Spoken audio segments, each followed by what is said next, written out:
नमस्कार दोस्तों, आप सभी को स्वागत है आपके अपनी चैनल एग्री स्टडी पे। आज इस वीडियो में हम बात करेंगे IBPS RRB scale two agriculture officer job के बारे में। आईबीपीएस हर साल आरआरबी यानी कि रीजनल रूरल बैंक में नोटिफिकेशन पब्लिश करता है और आरआरबी यानी कि रीजनल रूरल बैंक बहुत ही इंपॉर्टेंट रोल लेता है विलेज की डेवलपमेंट में। टोटल 43 आरआरबी इस साल एग्जाम में पार्टिसिपेट किया था। पिछले साल ये फिगर था 45 के आसपास। तो क्या होता है एक आरआरबी और क्या होता है इसका फंक्शन, इस वीडियो में हम पूरा जानकारी लेंगे कैसे आप एक एग्रीकल्चर ऑफिसर बन सकते हैं। तो जानने के लिए वीडियो को आखिर तक देखते रहिए। सबसे पहले हम बात करेंगे क्या होता है एक आरआरबी एग्रीकल्चर ऑफिसर का वर्क ड्यूटी। तो चलिए देखते हैं। वर्क ड्यूटी क्या होता है? रेगुलर बैंकिंग एक्टिविटी, मतलब एक कॉमर्शियल बैंक का ऑफिसर का जो एक्टिविटी होता है, एक आरआरबी का बैंकिंग ऑफिसर का भी सिमिलर ही एक्टिविटी रहता है। लोन्स पब्लिक रिलेशनशिप, क्योंकि मेजर जो लोन्स दिया जाता है फार्मर को वो आरआरबी के द्वारा दिया जाता है। तो इन लोगों का मेजर काम रहता है लोन की रिकवरी और लोन सैंक्शन करना। पब्लिक रिलेशनशिप मैनेज करना भी बहुत ही इंपॉर्टेंट जब होता है। बैंक के साथ फार्मर का, कंज्यूमर का रिलेशनशिप ये लोग मैनेज करते हैं। स्कीम्स, क्योंकि गवर्नमेंट के द्वारा जो स्कीम्स फार्मर के लिए लॉन्च किया जाता है वो मेजरली आरआरबी के द्वारा किया जाता है। तो इनमें भी इनका मेजर रोल रहता है। एजुकेशनल क्वालिफिकेशन क्या रिक्वायर्ड होता है? एक RRB scale two agriculture officer बनने के लिए आपके पास minimum BSc agriculture, horticulture, forestry, veterinary science, animal science, dairy technology, agriculture engineering में ग्रेजुएशन डिग्री रिक्वायर्ड होता है। आपका डिग्री कोई भी यूजीसी या फिर आईसीएआर की मान्यता प्राप्त यूनिवर्सिटी से होना चाहिए।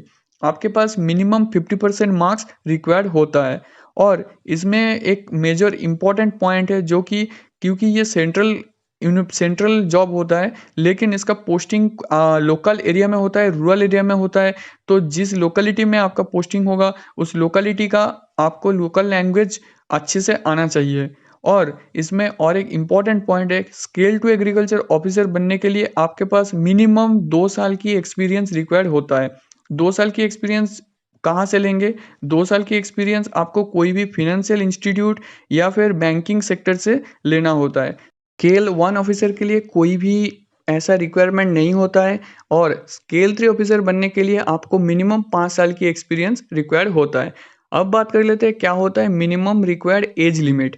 अगर आप आईबीपीएस आरआरबी ऑफिसर बनना चाहते हैं तो आपका मिनिमम एज 21 होना चाहिए, मैक्सिमम एज 32 होना चाहिए। और इसके साथ बहुत सारे एज रिलैक्सेशन रूल्स दिया जाता है। गवर्नमेंट का जो रूल्स है उसके हिसाब से एससी एसटी को 5 साल की रिलैक्सेशन मिलता है, ओबीसी को 3 साल की रिलैक्सेशन दिया जाता है। पीडब्ल्यूडी जो कैंडिडेट होते हैं उनको 10 साल की रिलैक्सेशन दिया जाता है। इसके साथ एक्स सर्विसमैन जो होते हैं इससे उनके लिए भी एज रिलैक्सेशन की सुविधाएं रहती है। 1984 के जो दंगे हुए थे उन दंगे में जो लोग अफेक्टेड थे उनके लिए भी एज रिलैक्सेशन की सुविधा है। सैलरी कैसा रहता है? एक आईबीपीएस आरआरबी ऑफिसर जब बनते हैं तो आपकी सैलरी लगभग 33,700 से 39,100 पर मंथ रहता है। इसके साथ बहुत सारे एक्स्ट्रा बेनिफिट्स ऐड होता है जैसे कि डीए और बहुत सारे सुविधाएं आपको दिया जाता है।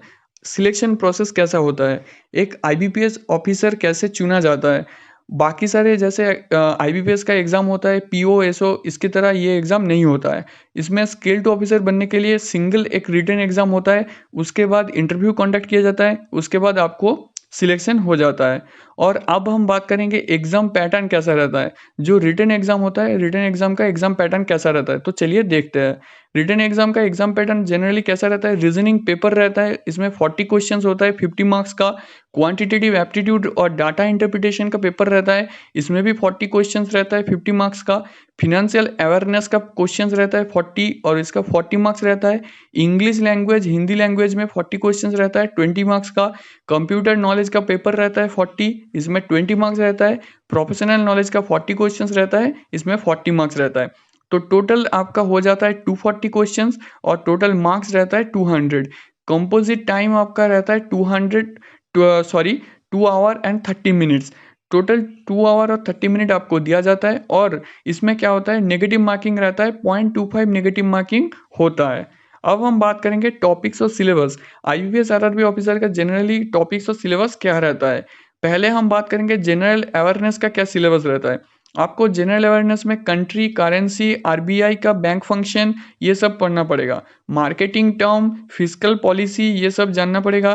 करंट अफेयर्स आपको अच्छे से जानना होगा। स्पोर्ट्स के बारे में अच्छा नॉलेज होना चाहिए। बुक्स, फिनांस इसके बारे में नॉलेज होना चाहिए।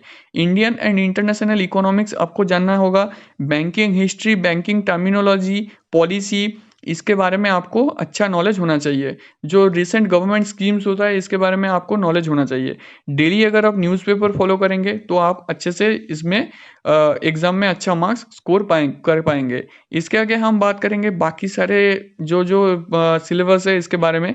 लेकिन अगर मैं पूरा सिलेबस बताऊंगा तो बहुत लंबा हो जाएगा वीडियो। इसीलिए मैं क्या किया, मैं एक सिलेबस का एक पीडीएफ बना के डिस्क्रिप्शन में ऐड कर दिया हूँ। अगर आपको ये पीडीएफ चाहिए तो आप डिस्क्रिप्शन से डाउनलोड कर सकते हैं। अब हम बात करेंगे इसके आगे जनरल एग्रीकल्चर का क्या रहेगा। इसमें मैं पहले बता चुका हूँ कि जो आपका प्रोफेशनल प्रोफेशनल सब्जेक्ट होता है उस सब्जेक्ट में क्वेश्चंस पूछे जाते हैं। यहाँ पे जनरली जनरल एग्रीकल्चर से क्वेश्चंस पूछे जाते हैं। जनरल एग्रीकल्चर के लिए आप कोई भी एक अच्छा सा जनरल एग्रीकल्चर का किताब फॉलो कर सकते हैं। इमरा सुंदा, एस आर कांतवा या फिर बहुत ही पॉपुलर बुक है अरुण कप्तान का 2 वॉल्यूम में, ये सब जनरल एग्रीकल्चर के लिए आप फॉलो कर सकते हैं। Thanks for watching. उम्मीद करते हैं वीडियो आपको अच्छा लगा। अगर अच्छा लगा प्लीज़ चैनल को सब्सक्राइब करके और लाइक करके शेयर करिए दोस्तों के साथ।